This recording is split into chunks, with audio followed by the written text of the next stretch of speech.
Good morning, I'm Maiki Oreta and you're watching Business 360, where we break down the numbers, connect the dots, and give you the developments and the insights you need to navigate, adapt, and lead. Let's dive right in. The European Commission removes the Philippines from its list of high-risk jurisdictions for money laundering and terrorism financing. The World Bank slashes its 2025 global growth outlook to just 2.3% amid tariff shocks and rising uncertainty. U.S. immigration agents raid a meat plant in Omaha. Dozens detained in Trump's latest crackdown. And as the wage hike stalls, what's next for workers and employers? Joshua Mata of the labor coalition Centro joins us to break down the fallout for wages, jobs, and business costs. First, let's take a look at how global financial markets performed overnight. Wall Street ended mixed as investors spooked by Middle East tensions, even though inflation report calmed concerns around tariff-driven price pressures as traders awaited more details on the U.S.-China trade talks. U.S. stocks gave up modest gains after news emerged that the United States is preparing a partial evacuation of its embassy in Iraq due to heightened security risks. The move follows reports that a senior Iranian official warned Tehran will target U.S. bases in the region if nuclear negotiations collapse and conflict with the U.S. ensues. It's clearly a market that wants to look through the short-term, whether it's exhausted or not, but it wants to look through short-term noise and stick with the long-term fundamentals. And the fact is the fundamentals keep coming through solidly. You know, people thought we'd see more inflation out of today's CPI report, and it's not being passed on. I think companies are either stocked up, they're figuring out how to absorb some of it, or they understand that consumers have had it with inflation, and so there's a big risk to passing it on. The Dow Jones Industrial Average ended flat, while the S&P 500 lost 0.3% and the Nasdaq lost 0.5%. Over in Europe, markets ended mixed. The FTSE 100 rose 0.1%, the DAX fell 0.2%, and France's CAC 40 lower by 0.4%. The World Bank cuts its 2025 global growth outlook to just 2.3%, a sharp downgrade from its earlier forecast. That's down from 2.7% in January, as higher tariffs and rising uncertainty take a toll on economies worldwide. In its latest Global Economic Prospects report, the World Bank trimmed growth projections for nearly 70% of all economies, including the United States, China, and the Eurozone. It also cut forecasts across 6 emerging market regions, a signal that the ripple effects of Trump-era trade policies are widely felt. This matters for the Philippines, where slower global demand and tighter financial conditions could hamper exports and capital inflows. The Philippines is no longer a dirty money hub. This comes after the European Commission removed the country from its list of high-risk jurisdictions when it comes to anti-money laundering and countering the financing of terrorism, or AMLCFT. The European Commission explains that the country has already addressed its technical deficiencies on anti-money laundering efforts. The Bangko Sentral ng Pilipinas expects a drop in scam complaints following the passage of the Anti-Financial Account Scamming Act, or AFASA. Janice Aison Zales, Deputy Director of the BSP's Legal Services Office, says the law empowers banks to immediately freeze accounts once a complaint is filed.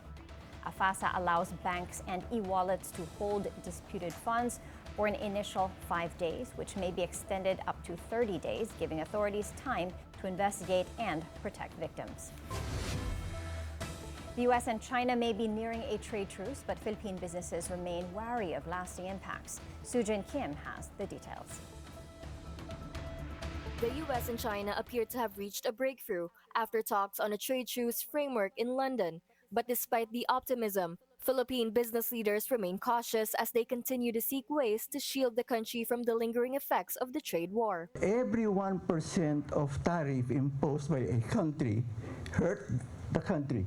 That's on top of non-tariff measures being imposed by other countries. An economic conflict between the world's 2 largest economies would have a ripple effect. Fortunately, the Philippines found itself in a relatively favorable position. The direct impact of the reciprocal tariffs on the economy is being mitigated by the following. During a recent business forum, officials from the Agriculture and Trade Departments underscored the need to expand the country's export footprint. Expanding our trade partnerships, deepening regional integration through ASEAN or RCEP, and potentially through bilateral deals that open up more equitable access for our agri-fishery products. The DA has been working hand in hand with the Department of Trade and Industry to open more markets abroad to diversify our markets. We must also diversify our sources of critical inputs like feeds, fertilizer, and machinery. We want a virtuous cycle of sustained economic growth. It's essential not only to diversify our export base, but also to build resilience against external shocks and market volatility. Meanwhile, industries with minimal exposure to U.S. tariffs, such as semiconductors and mining, are relatively unfazed. The semiconductor and electronics industry is probably in a better position. Most feel badly about saying this, but for the semiconductors, the integrated circuits that we export, there's no tariff, right? Zero tariff. The mining industry, in my view, in our view in the industry, will have minimal, if not hardly recognizable effect from the US-China tariff trade war. Because one, we do not actually export to the United States. We do export a lot to China. And that is where there will be some, if assuming that China increases the tariff against us, then that will be a problem. But thus far, it has not, and I don't think it will. But Toledo warned that a slowdown in the Chinese economy could still ripple into the Philippines. And if the Chinese economy slows down, then the demand for minerals coming from the Philippines will be affected. And perhaps also those companies that are dependent, mining companies, for example, that are dependent on equipment that are purchased from China, for example, or from other countries. If the walls or the tariff walls are put up, then that will be difficult for them. Former Finance Chief Gary Teves stressed that beyond export diversification, the country must improve ease of doing business and ensure sound fiscal management. Sujin Kim, Bilyonaryo News Channel. Emperador is targeting India as its next big growth market for Scotch whiskey. This follows a major tax reform that halved import duties on spirits. At the company's annual stockholders meeting, Chairman and President Winston Ko said they expect a surge in Scotch whiskey imports into India. He adds that Emperador is working closely with its distributors to seize that opportunity. Bilyonaryo Kevin Tan's firm, the world's largest Scotch producer and owner of White & Mackay, is shifting its focus to India amid a slowdown in whiskey demand across North America, China, and Europe.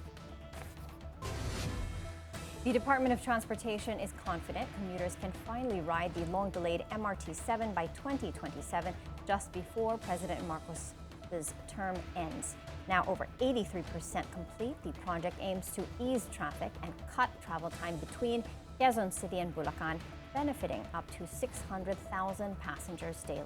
Transport Secretary Vince Dizon stressed the need to finish the common station to seamlessly connect MRT-7 with MRT-3 and LRT-1. He also highlighted MRT-7's spacious, modern, and PWD-friendly design, calling it a model for all future rail projects. The Villar-owned Prime Water Infrastructure vows to fix the Bulacan water crisis before school bells ring, after President Marcos ordered an urgent probe into dry classrooms in Malolos and San Miguel. Prime Water and local officials promised to repair a damaged pump station by June 13th. The company says water flow should return to normal before classes start, as work begins this Friday in two hardest-hit villages. Despite public outcry over repeated supply issues, the palace urges residents to give Prime Water a chance to make good on its word. The local Water Utilities Administration has 48 hours to report who's to blame and how soon full service will be restored.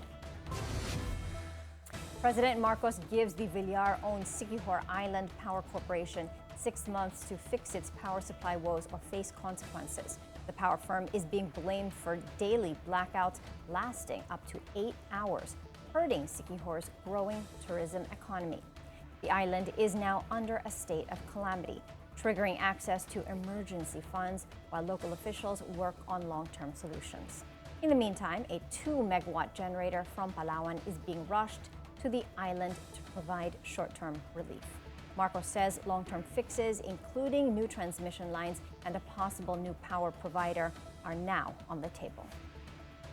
We have given ourselves a deadline of 6 months for this short-term solution. By 6 months from now, we will then impose whatever new arrangements that we have to do so that 6 months from now, we do not have to resort to the emergency gensets. SIPCOR has to live up to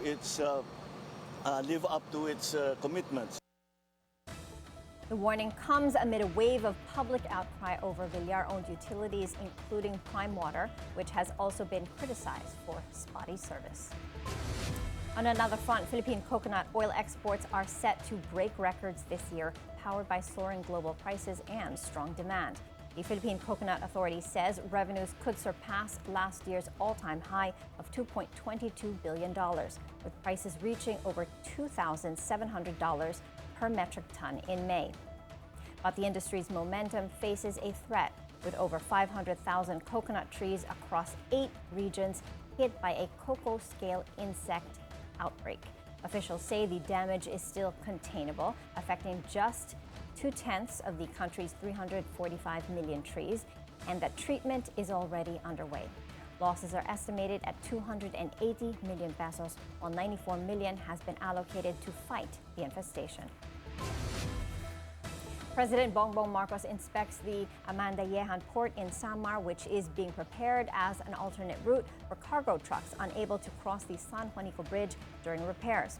Marcos orders more clearing operations and additional roll-on, roll-off ramps to handle more trucks and vehicles loading onto ferries. He also calls for more aid to navigation, including markers and buoys to prevent sea mishaps. The president recently declared a year-long state of calamity in eastern Visayas to ease the impact of the bridge repairs on residents of Samar and Leyte. We're taking a quick break. Please stay with us as we dive deep into the numbers and the narratives that matter most to your bottom line.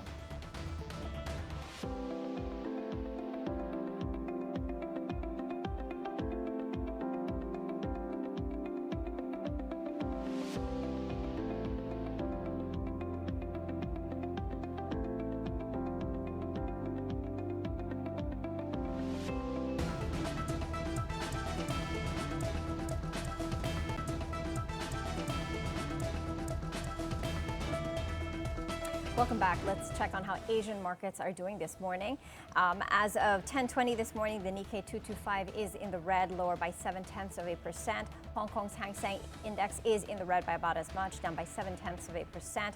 Shanghai's Composite down by 0.1%. Now over in Singapore, the Straits Times Index is in the green, higher by 0.3%. Here at home, our market is closed in observance of the Independence Day holiday. Now, in other news, the Senate adjourned session without ratifying the wage hike bill. This comes after both chambers of Congress failed to reconcile their versions, proposing either a 200 or 100 peso daily minimum wage increase. President Bongbong Marcos's economic team, meanwhile, warns that the proposed across-the-board wage hike could threaten the country's fragile recovery, saying it may weigh on growth, stoke inflation, and wipe out as many as 300,000 jobs. With Congress failing to ratify the bill, the push for a 200 peso daily wage hike is now in limbo. Business groups warn that it could lead to mass layoffs, but labor leaders call this a long overdue correction. Joining us now is Joshua Mata of the Sentro ng Nagkakaisa at Progresibong Manggagawa. Hi, Joshua. Thank you for joining us. Hi, Micah, and thank you for inviting me. Okay, it's Maiki, and this wage hike bill has hit another snag, a major roadblock. Ano ho ang reaction nyo? Well, obviously, the wage increase bill is dead. and it was killed primarily by the president himself, Bongbong Marcos. Why? Because he actually ordered his minions in Congress to kill it, even threatening them of many things. We heard through rumors that if they pass this, in whether it is 100 or 200, then heads would roll. Why do you think this is so? Why do you think the president, in your words, has killed this bill? Well, because I think it's very clear that he'll listen to all the fear-mongering that were spread by big business. You've seen the position paper submitted by the economic team of Malacanang during the 11th hour in Congress, where they claim so many things, like, for example, it would lead to inflation, it would lead to unemployment. Now, these are myths that have been debunked again and again during the long deliberations in both houses, in the Senate and in the lower house. And we even presented our own studies that shows that wage increase would not necessarily lead to inflation. And in fact, it could even generate jobs. So unfortunately, the president opted to listen to big business rather than correct a historic crime, which is leaving millions of workers, minimum wage earners, earning salaries that are way below the poverty threshold for a family of 5. How do you think the 20th Congress will act on this? Are you hopeful that that we'll be able to meet halfway? Well, with this kind of leadership that we have, I doubt if they will do anything. They've already said, the Speaker of the House and the Senate President have already shown that they have no backbone standing up against the President, which is an absolute disservice to us because they're supposed to be co-equal bodies. At least the last time I checked the Constitution, Malacanang and the Congress should be co-equal. But then they just cowed down to they were so frightened to Bongbong's when Bongbong ordered them, and they just followed. So we're not expecting anything from them. But we see the 20th Congress still as a venue where we can fight for our rights, and we will go to the 20th Congress with much stronger base of organized workers this time around. Well, that's the way forward if you want a legislated wage hike across the board, the first one in 36 years. Now, Joshua, is the difference doesn't seem insurmountable. The House wants a 200 peso wage hike. The Senate wants 100 peso wage hike. What are your thoughts on the amounts being put forward? And how can we meet halfway on the amount? That's a great question. To be honest, the difference between the two are quite significant, but it has never been insurmountable. In fact, there was already a proposal coming from several legislators themselves, including the members of the Labor Committee of the House of Representatives, that they should just adopt the House version of 100 pesos in order to avoid the BICAM. Because we all know that there was no more time for both houses to reconcile such a big difference if both of them would stand on ground on their position. But the best way to move forward is to adopt it, and that's the clamor of many. We know that that's the clamor of many of the members of the Labor Committee of the House of Representatives. But the Speaker of the House, we suspect, ordered a missing in action chair of the Labor Committee to suddenly come out with a statement rejecting such the adoption of the Senate version at the 11th hour, which essentially triggers the death of the bill. You know, business groups are worried. They're concerned that our economic recovery is fragile. Growth is below the 6%, 6 to 8% target. While inflation has gone down to 1.3% in May. Given these economic conditions, what do you think? Would you be happy with a 100 peso wage increase? Well, obviously, people would be happy with 100 rather than 0 right now. That's precisely the reason why people are so disgusted that the president opted to keep them in their poverty wages, rather than somehow ease them by giving them even 100 peso, which could have lifted millions of minimum wage earners above the poverty threshold. But let me go back to this point about that's being bandied about around by the big business. You know, every time we ask for a wage increase, that's exactly what they say. I have been in the labor movement for 3 decades. I have never heard them say anything other than malulugi, mawawalan ng trabaho, magkakaroon ng inflation every time we ask for a minimum wage increase. So these things are not new. And what they say are actually fear-mongering that, as I have said, we have debunked through empirical studies during the entire 2 years that we have been debating this bill in Congress and in the Senate. The business groups, a lot of people are saying that only a very small percent, about what, maybe 2% of the businesses can actually absorb the cost of a wage hike. What are your thoughts on this, sir? It's not true. I mean, business have been flourishing all these years, and they have been pocketing all the profits that their workers have been working hard to earn for them.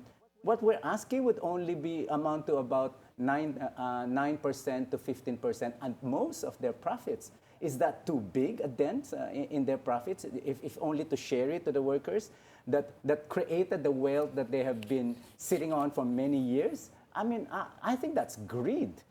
I know capitalism is about greediness, no? But this is incredible greed. And why can't they even share a part of that? And here's the more revolting thing. Isn't it a fact that all our economic growth has always been consumption-led?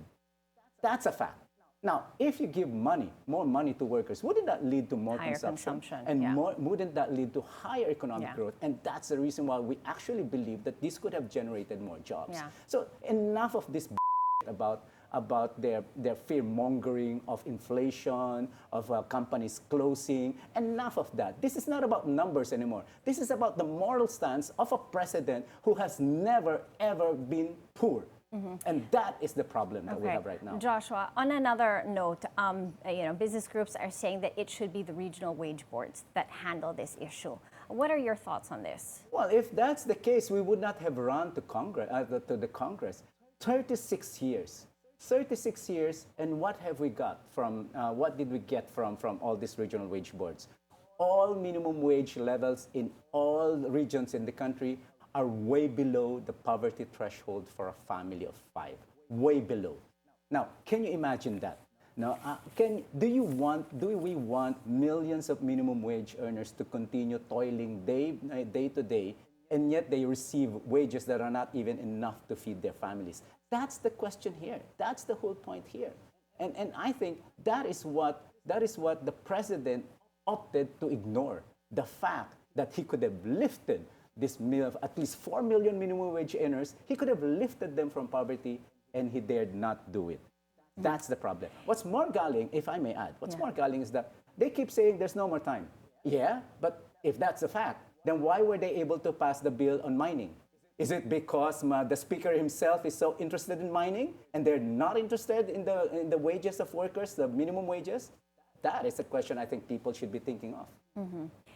Do you trust our lawmakers? No. Definitely not. Not after this. It's very clear. They're really, really only after their interests. They're traitors to the working class. So what's the next step for you, sir? Well, the next step for us is to... If this bill doesn't see the light of day. It's already dead. We've accepted that. No. So that means that we have to regroup, fight another day, come back to, and we go back to the 20th Congress filing another round of, another call for a wage increase. But this time around, I think workers are much more wiser. Now they know that they can never trust the leadership of Congress, and they should not take them for their word. Because remember, the Speaker of the House of Representatives, Martin Romualdez, actually promised us that he will pass this in the 19th Congress. Then he reneged on his promise. So the lesson, never trust the leadership of Congress. Workers must depend on their own capacity to fight this, and we need to fight this in an organized manner. And what's your message to all the workers that want change, that we're hoping to see a wage hike this year? I know you're all angry, and you have a right to. I know all workers are disgusted with our leadership, and they should be. But as we always say in the labor movement, organize, don't agonize.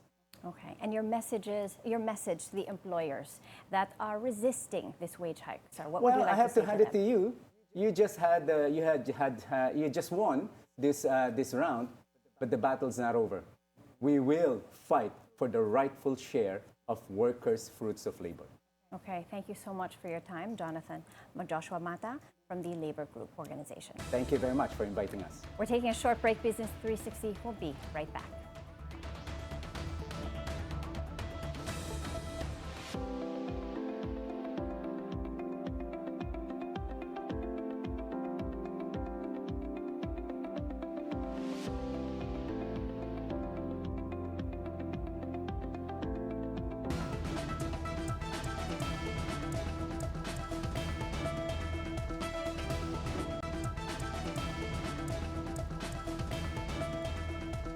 President Bongbong Marcos marks the country's 127th Independence Day, urging Filipinos to build a nation worthy of the sacrifices made for freedom. Marcos led the flag-raising ceremony at the Rizal Monument in Manila on Thursday. In his speech, he called on Filipinos to continue striving for excellence, not just to honor the past, but to shape a stronger future. He said true independence means dedicating efforts toward nation building across all fields.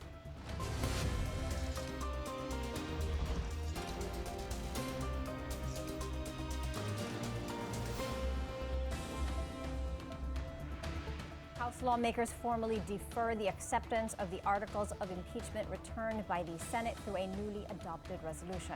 House Resolution number 2346 asserts that the impeachment process launched last February 5th complies with the 1987 Constitution. Batangas 2nd District Representative Gervais Luistro says the prosecution panel will first seek clarification from the Senate on why it sent the articles back before taking any next steps. Luistro adds that the panel is perplexed by the Senate's order and stands by the constitutional validity of the impeachment articles against Vice President Sara Duterte.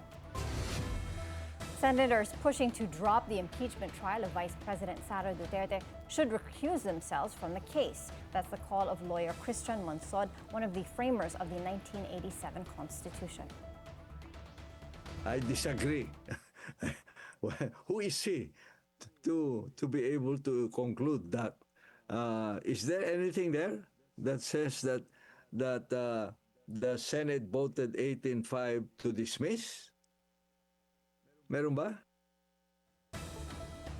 Monsod argues that the Senate's move to return the impeachment articles to the House has no legal basis. Pag binalik to remand, ibig sabihin na there's something missing or there's something wrong with the way you sent. And we're remanding you to correct whatever wrong or mistake you made. That's in ordinary proceedings. Ngayon, hindi ko maintindihan kung yung pinadala ng Senate na tawag nila remanding, what are they asking of the House? Other legal experts agree, including former FEU Law Dean Mel Santamaria. There is nothing in the Constitution, neither in the rules of the Senate, that they can remand the articles to the House who already did their job. Nothing of that sort. So, by the clear wordings of the Constitution, to try and to decide, there was a violation already of that Constitution. On another front, Semirara Mining and Power gets the go-ahead for its 291 billion peso coal expansion in Antique, marking a major boost for domestic energy supply. The Department of Environment and Natural Resources has approved changes to Semirara's environmental permit, expanding its coal mine area and lifting production limits. The updated clearance allows the firm to extract up to 20 million metric tons of coal annually from 2025 through to 2027. After years of gridlock, lawmakers strike a deal on a new mining tax regime, dropping a proposed ban on raw ore exports in a win for industry stakeholders. The Senate and House have ratified a unified bill designed to raise state revenues while keeping the country's mineral exports competitive globally. Under the new framework, large-scale miners face a windfall profits tax of up to 10% and as much as 5% on gross output. Power rates drop for a second straight month this June as Meralco cites lower demand and cheaper supply from the wholesale electricity spot market, or WESM. Sujin Kim has the details.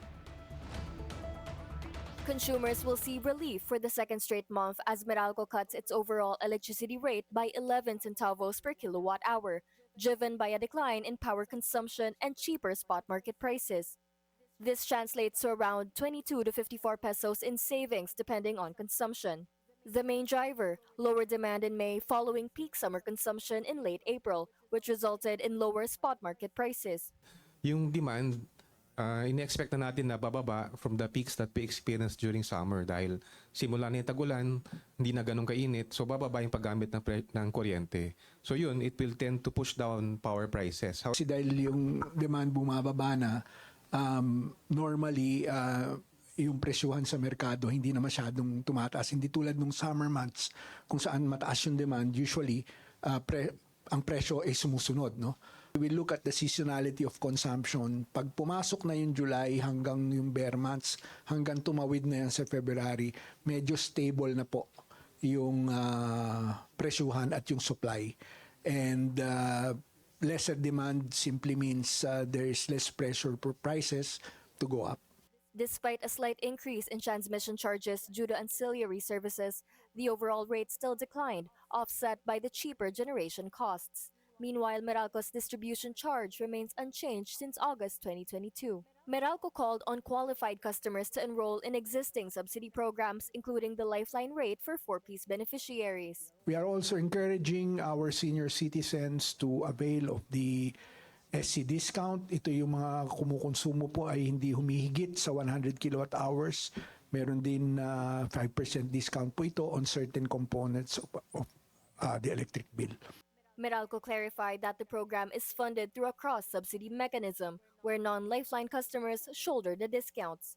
With the rainy season in full swing, Meralco said it is prepared for weather-related disruptions and continues to invest in infrastructure to minimize outages. This is part of our operational capability. Malaking bagay din talaga yung ginagawa naming investments sa aming distribution system, yung improvements para maharap namin yung mga posibilidad na malalakas na bagyo. Meralco also shared safety reminders to prevent electrical accidents during floods. Sujin Kim, Bilyonaryo News Channel. We're taking a quick break. Business 360 will be right back.